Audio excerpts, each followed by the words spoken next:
Hi guys, welcome to another episode of geeky chiki. और दोस्तों, आज हम बात करने जा रहे हैं टेनेट के बारे में। टेनेट जो कि क्रिस्टोफर नोलन का लेटेस्ट एडिशन है फिल्म्स में। एंड क्या बोलूँ आप लोगों को इस फिल्म के बारे में। मतलब इस फिल्म को आपको देख लगेगा कि शायद इंसेप्शन और इंटरस्टेलर समझना फिर भी ज़्यादा आसान थी। दोस्तों, एक Tenet is so mind blowing film. मतलब समझ नहीं पाएंगे कि आप ये समझ रहे हैं। जब मैंने इंटरस्टेलर देखी थी तो मैं I was out of words. मेरे को समझ नहीं आता मैं क्या बोलूँ, क्या एक्सप्लेन करूँ। मैं अब एक अपनी दुनिया में खो गया था। टेनेट ऐसे ही कुछ है। क्रिस्टोफर नोलन जब भी फिल्म्स लाते हैं, जैसा हम सब जानते हैं, हमारे फेवरेट डायरेक्टर है वो कभी भी पैसों के लिए नहीं बनाते। वो फिल्म इसलिए बनाते हैं क्योंकि उनको फिल्म से प्यार है, और ख़ासतौर पर टाइम से। उनकी मोस्टली फिल्म्स टाइम रिलेटेड कुछ होता है ना। तो गाइस, वीडियो शुरू करने से पहले थोड़ा सा मैं कुछ बता देता हूँ कि अगर आप लोगों ने टेनेट देख ली है और आप समझ नहीं पाए तो वीडियो कंटिन्यू करिए। और अगर आप लोगों ने टेनेट नहीं देखी है पर आपको स्पॉइलर से फ़र्क नहीं पड़ता तो भी वीडियो कंटिन्यू करिए। पर अगर आप चाहते हैं फिल्म को बिना स्पॉयलर्स का देखना, बिल्कुल कुछ जाने में ना, तो आप बेशक आप इस वीडियो को स्किप कर सकते हैं। पर एक बात तो तय है कि ये फिल्म पता नहीं कब रिलीज़ होगी, और इस फिल्म को देखने के बाद भी आपको समझना तो थोड़ा मुश्किल हो सकता है। मुझे ढंग से समझ नहीं आई थी तो मैंने भी आगे काफ़ी रिसर्च वगैरह की, तब जाके मेरे को फिल्म समझ आई। गाइस, वीडियो शुरू करने से पहले मैं आपको थोड़ा कुछ कंसेप्ट्स वगैरह कुछ समझाना चाहूँगा ताकि आपको फिल्म की स्टोरी ईजी हो जाए थोड़ा समझने में।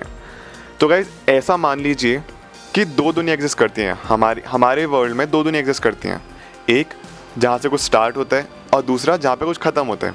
ठीक है, फॉर एग्जांपल अगर आपको किसी डेस्टिनेशन पे पहुँचना है, ए से बी पे, आप ए से शुरू हुए बी पे पहुँचे, लेकिन वहीं पे एक और दुनिया शुरू होती है जो बी से ए रिवर्स में जाती है।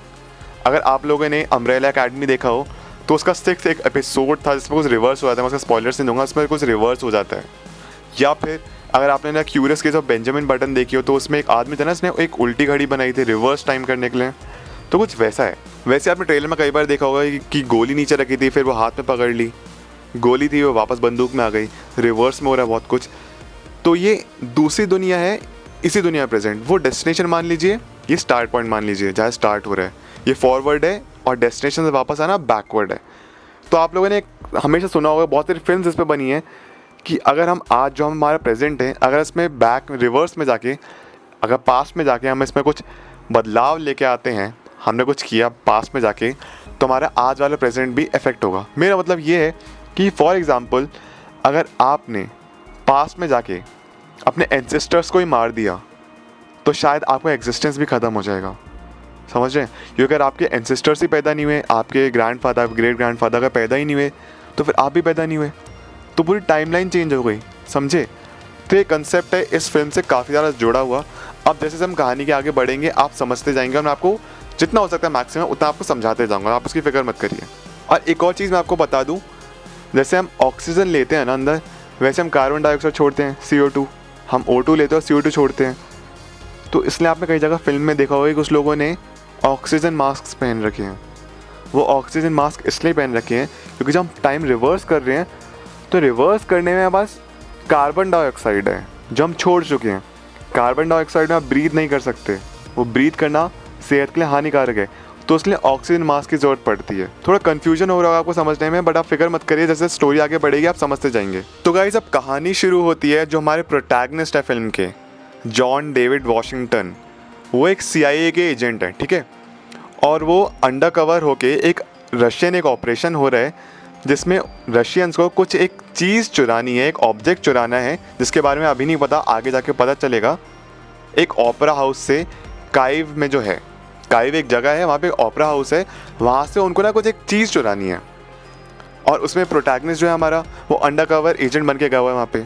अब जो जितने वो पूरा रशियन ग्रुप होता है, जब उस ऑब्जेक्ट को चुरा लेता है तो प्रोटैगनिस्ट क्या करता है, अपनी पूरी की पूरी टीम को भेज देता है एक सीक्रेट एग्जिट के साथ।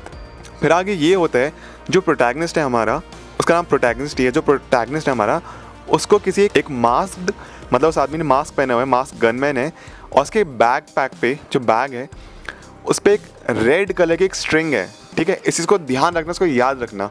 एक आदमी ने हमारे प्रोटैगनिस्ट को बचाया है जिसके बैक पैक पे एक रेड कलर की एक लाल रंग की स्ट्रिंग है। उसके बाद प्रोटैगनिस्ट जो होता है हमारा, वापस उन रशियन ग्रुप्स को ज्वाइन कर लेता है, जिनको रियलाइज़ हो जाता है कि प्रोटैगनिस्ट धोखेबाज है और उसने हमको ट्रिक किया है, इसने हमको झूठ बोला है। और उसके बाद वो उसको करना शुरू करता है टॉर्चर। लेकिन जो प्रोटैगनिस्ट है वो कुछ इन्फॉर्मेशन रिवील करता, वो नहीं चाहता कि वो अपनी कोई इन्फॉर्मेशन बताए, उससे पहले वो एक सुसाइड पिल लेके मरने की कोशिश करता है, लेकिन वो उठता है और उसको पता चलता है जो सुसाइड पिल थी वो फेक थी और रशियंस ने उसको पकड़ लिया है और जो पूरी की पूरी टीम थी उस प्रोटैगनिस्ट की उनको मार डाला है।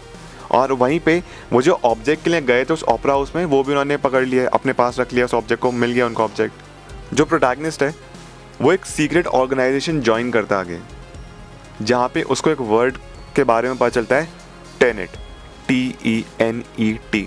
अगर आप लोगों ने इस फिल्म का पोस्टर देखा हो तो उसमें TE फिर N बीच में और ET, जो लास्ट वाले ET है वो उल्टा लिखा है।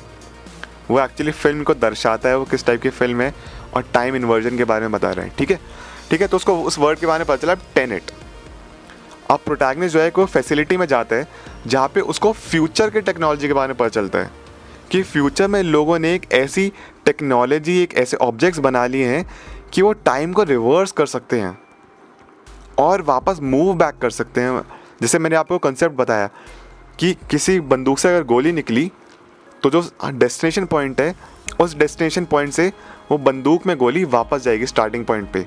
तो ये फ्यूचर की टेक्नोलॉजी है और उस पर फतेह हासिल कर लिया। तो प्रोटैगनिस्ट जो है एक बंदे को हायर करता है, उसका नाम होता है नील प्ले किया है हमारे फ्यूचर बैटमैन या फिर रॉबर्ट पैटिंसन ने, जो कि वो जानना चाहते हैं कि उनको कुछ रिवर्स्ड बुलेट्स मिली हैं जो कि उल्टी गोलियां हैं, कि उनका ओरिजिन क्या है। समझ रहे हैं, उनको कुछ गोलियां मिली हैं जो कि चल चुकी हैं और वो वापस अपने ओरिजिन के बारे में जानना चाहते हैं कि ओरिजिन ये एक्चुअली आई कहाँ से। तो उसका पता करते करते वो एक आर्म्स डीलर के पास पहुँचते हैं जिनका नाम होता है प्रिया, और प्रिया हमारा प्ले किया है डिम्पल कपाड़िया जी ने, जो कि एक बॉलीवुड की बहुत बड़ी एक्ट्रेस हैं, वेटरन एक्ट्रेस हैं। और वो बताती हैं कि प्रोटैगनिस्ट को जो बुलेट है जब उनसे ख़रीदी गई थी तब वो नॉर्मल थी, जब उन्होंने बेची थी वो नॉर्मल थी, तो मतलब ओरिजिन वो है, उन्होंने उनको ओरिजिनल में नॉर्मल बुलेट्स बेची थी, रिवर्स बुलेट्स नहीं बेची थी। और वहीं पे वो बताती हैं कि एक आदमी है एंड्री सेटर नाम का, ठीक है, एंड्री सेटर याद रख लीजिए, जिसके पास वही फ्यूचर टेक्नोलॉजी है कि जो उनको रिवर्स कर सकता है, और उसी ने उन बुलेट्स को रिवर्स किया है, समझे। तो जिन बुलेट्स की वो तलाश कर रहे थे कि उनका ओरिजिन क्या है, वो रिवर्स बुलेट्स उनको मिली हैं जो कि वापस अंदर जाती हैं बंदूक में।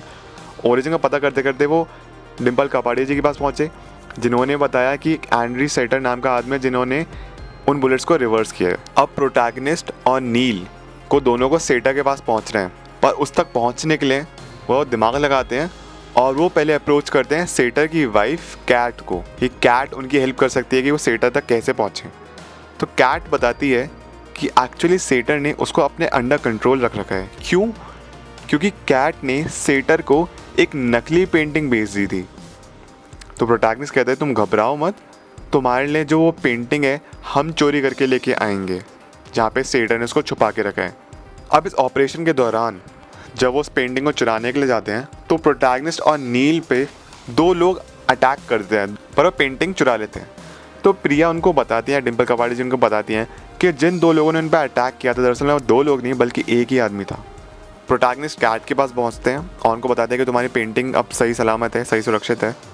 तो उसके बदले में कैट जो है प्रोटैगनिस्ट का एक डिनर अरेंज करती है सेटर के साथ, और सेटर वहाँ पे प्रोटैगनिस्ट को धमकी देता है कि आज के बाद मेरी अगर वाइफ के साथ तुम इन्वॉल्व हुए या उसको कुछ भी कहा तो मैं तुमको जान से मार डालूंगा। तो प्रोटैगनिस्ट कहता है ठीक है जैसे तुम कहो, लेकिन उसके बदले में जाना तुमको किसी एक चीज़ की तलाश है, प्लूटोनियम की। मैं उसके बदले तुमको अगर प्लूटोनियम ला के दे दूँ तो क्या तुम कैट को आज़ाद कर दोगे? तुमको मैं तुम्हारा प्रोडक्ट ला के दे दिया प्लूटोनियम, पर उसके बदले कैट की आज़ादी चाहिए। वो नहीं चाहता कि कैट अब उसके अंडर कंट्रोल रहे। सेटर कहता है ठीक है, मंजूर है। अब प्रोटैगनिस्ट और नील सक्सेसफुली उस प्लूटोनियम को चुरा लेते हैं एक आर्म्ड गाड़ी से, एक गाड़ी होती है उसे वो चुरा लेते हैं उस प्लूटोनियम को। लेकिन तभी प्रोटैगनिस्ट को रियलाइज़ होता है कि दरअसल में वो प्लूटोनियम नहीं है बल्कि वैसा ही कुछ एक ऑब्जेक्ट है जो कि स्टार्टिंग में वो रशियन टेररिस्ट या रशियन ग्रुप गया था उस रशियन ऑपरेशन में उस ऑब्जेक्ट को चुराने ओपेरा हाउस में, जब प्रोटैगनिस्ट हमारा पकड़ा गया था। याद है आपको, मैं इसको वीडियो के स्टार्टिंग बताया था कि जहाँ से फिल्म स्टार्ट होती है वो वही कुछ ऑब्जेक्ट था। अब सेटर और उसके आदमी, ध्यान सुनिए दोस्तों, सेटर और उसके आदमी एक टेम्पोरल पिंसर मूवमेंट स्टार्ट करते हैं जिसमें उसकी आधी टीम आगे बढ़ती है और बाकी आधी टीम टाइम में वापस जाती है, और इस तरीके से उनके पास पूरी नॉलेज आ जाती है। और सेटर उस ऑब्जेक्ट को लेता है और चला जाता है। अब ध्यान से सुनना दोस्तों, कहानी में आगे बढ़ते हैं, लेकिन बहुत ध्यान सुनना क्योंकि बहुत इंपॉर्टेंट पार्ट है। अब कैट बताती है जो सेटर है उसको कैंसर हो गया है जिसका कोई इलाज नहीं है और वो मरने ही मरने वाला है। तो अपने मरने के साथ साथ वो चाहता है कि बाकी सब भी मर जाएं और ह्यूमैनिटी की भी सब मर जाए, पूरे मतलब सब लोगों को मारना चाहता है अपने साथ साथ। तो इसलिए वो कुछ ऐसे 9 ऑब्जेक्ट्स कलेक्ट कर रहे हैं, 9 अनआइडेंटिफाइड ऑब्जेक्ट्स कलेक्ट कर रहा है, जिनको अगर हम टोटल कंबाइन करेंगे तो एक एल्गोरिथम बनेगा जो कि रिवर्स कर देगा पूरी की पूरी अर्थ को, जिसमें सारी की सारी लाइफ खत्म हो जाएगी। मतलब समझे, अगर अर्थ उल्टी होने लग गई तो क्लाइमेट बदलेगा, सब कुछ उल्टा होना स्टार्ट हो जाएगा, पूरी अर्थ रिवर्स में घूमेगी और अर्थ जो कि हैबिटेबल नहीं रहेगी लोगों को ज़िंदा रहने के लिए, और से पूरी लाइफ फॉर्म ख़राब हो जाएगी, सब लोग मर जाएंगे। ऐसा समझ लीजिए कि अगर आप वीट को उगाते हैं, ठीक है, वीट गेहूँ जैसे कहते हैं, अगर उसको उगाते हैं वो उगेगा ही नहीं क्योंकि वो रिवर्स में होने लग गया सब कुछ। जैसे कोई फल उगाते हैं पेड़ में, फल वापस उल्टा हो जाएगा, फल कभी एग्जिस्ट ही नहीं करेगा। वो इनफैक्ट जो पेड़ होगा वो भी पौधा बन के वापस सीड बन के ख़त्म हो जाएगा, सब कुछ उल्टा हो जाएगा। लेकिन जो प्रोटैगनिस्ट होते हैं वो कहते हैं कि एक्चुअली जो फ्यूचर वाले लोग हैं जो कि सेटा की हेल्प कर रहे हैं इस पूरे के पूरे मिशन में, अर्थ को उल्टा करने में, उसमें उनका क्या फ़ायदा है। तो नील बताता है कि दरअसल में फ्यूचर वाले लोगों को ये लगता है कि उनके लिए तो अर्थ ऑलरेडी उल्टी हो चुकी है ना, क्योंकि फ्यूचर में अर्थ उल्टी कर चुका है वो सेटर। तो उनको लगता है कि अगर वो वापस को रिवर्स करेंगे तो सब कुछ ठीक हो जाएगा, और इसलिए वो सेटा की हेल्प कर रहे हैं। ये थोड़ा कन्फ्यूजन होगा, मुश्किल समझने में। जो फ्यूचर वाले लोग हैं वो एनी हाउ मरने ही वाले हैं क्योंकि अर्थ उनके लिए हैबिटेबल नहीं है, इनहैबिटेबल हो चुकी है। तो इसलिए उनके अकॉर्डिंग उनको बचने के लिए सिर्फ एक ही रास्ता है कि अगर वो सेटा की हेल्प करें और अर्थ को रिवर्स करें। अब बढ़ते दोस्तों फिल्म की एंडिंग की तरफ। सेटा के पास अब सारे के सारे 9 पीसेस आ चुके हैं इस एल्गोरिथम के। तो सेटा डिसाइड करता है कि वो टाइम में उस टाइम पे चले जाएगा, मतलब टाइम में उस पीरियड पे चले जाएगा जब वो अपनी ज़िंदगी में सबसे ज़्यादा खुश था, और वहाँ पे वो बहुत शांति से मर जाएगा और एल्गोरिथम को एक्टिवेट कर देगा कि वो मरा और बाकी सब भी उसके साथ मर गए। तो प्रोटैगनिस्ट और नील उसको रोकने की कोशिश करते हैं और वो भी वही टेम्पोरल पिंसर मूवमेंट का इस्तेमाल करते हैं एक सिटी में जहाँ पे 9 पीसेस वो एल्गोरिथम के रखे थे, जहाँ पे वो स्टोर किए हुए थे। अब कैट वहीं पे समझ जाती है कि सेटर कहाँ गया होगा टाइम में जहाँ पे वो सबसे ज़्यादा खुश था, और कैट वहीं पे उसी टाइम में जाती है उसको रोकने के लिए कि वो खुद को भी ना मारे प्लस वो एल्गोरिथम को भी एक्टिवेट ना करे, कि मतलब वो मरा तो उसके साथ साथ ह्यूमैनिटी भी मरी। प्रोटैगनिस्ट एक टनल के थ्रू होते हुए एक कमरे में पहुंचने की कोशिश करता है जहाँ पे एल्गोरिथम स्टोर्ड है। तो वो देखता है कि सामने जो दरवाज़ा है वो लॉक्ड है, और जो दूसरे वाला दरवाज़ा है वहाँ पे एक लाश रखी हुई है, एक मास्क्ड मैन की, जैसे मास्क पहना हुआ है, और उसके बैकपैक पे रेड वो लाल स्ट्रिंग है। और दोस्तों अगर आप लोगों को याद हो, मैं आपसे स्टार्टिंग में आता ना, एक रेड स्ट्रिंग वाला एक आदमी था जिसने प्रोटैगनिस्ट की जान बचाई थी। खैर तभी एक सेटर का एक आदमी आता है और प्रोटैगनिस्ट पे गोली चलाता है, लेकिन तभी क्या होता है, जो लाश थी वो वापस ज़िंदा हो जाती है और बुलेट अपने अंदर ले लेती है, टेक्स द बुलेट, गोली उसको लग जाती है, प्लस फिर वो दरवाज़ा भी खोलता है और टनल के बाहर चले जाते हैं।